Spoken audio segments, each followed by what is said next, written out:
there. He was saying it has a similar feeling, obviously not the length, to the Bec Des Rosses. It's super rocky the entire way, and the pitch never lets up. We are on course with snowboard men from the summit of the Bec. Holden Samuels now on the face.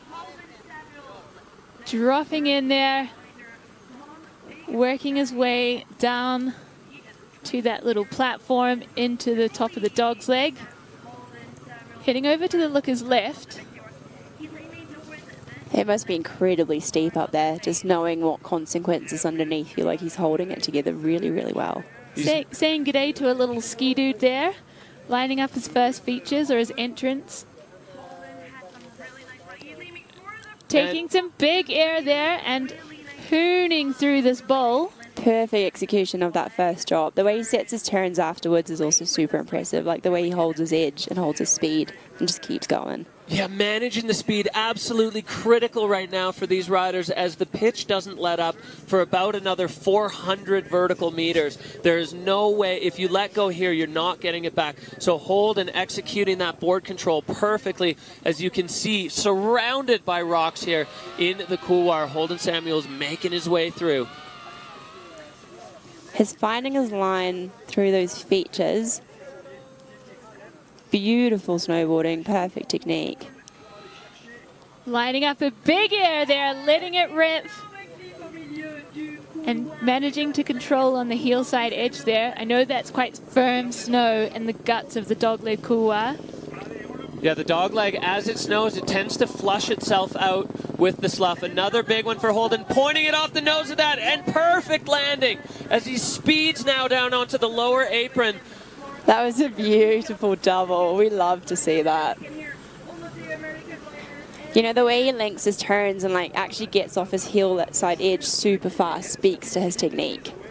Definitely, he's just opening up here. We know the snow is a little bit funkier as you get down into this bowl, so this is where you just don't want to mess it up. Yeah, there was a lot of chatter from the riders about not wanting to put the board too sideways because there is a little bit of a crust down here, and if you get it completely out of the fall line and it breaks through, then you're going to get tossed. And the last thing we want to see is anybody going down before the arch. But Holden, the Moonlight Basin rider, and taking off that Yeti cooler booter. That one's not judged, it's just for fun. I don't know how their legs handle that after the entire back to then hit a little jump to flat in the finish area. But Holden managing it, and he is in the finish, and the look on his face tells the whole story. All right, Siobhan, dropping into the top of the dogleg here. Talk us through Holden's run. Well, if you look at his way of executing stuff, Holden's not just holding it together, he is actually riding it. That was huge, and thinking about the steepness of where that cliff is absolutely phenomenal. And how he just laces his run together with that next cliff, and then finding his way further down to that double and holding his speed while still finding that balance between edge control and letting it go is absolutely phenomenal.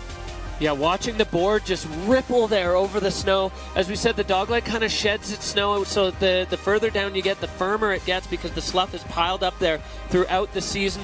We had some ski cuts this morning, pushing a little bit of snow down as we see Holden there. I don't know if he's grinning or grimacing as he waits for his score to drop. And we see this is going to set the bar for the rest of the category, 75.67. So a solid first run score from Holden Samuels. He'll be happy.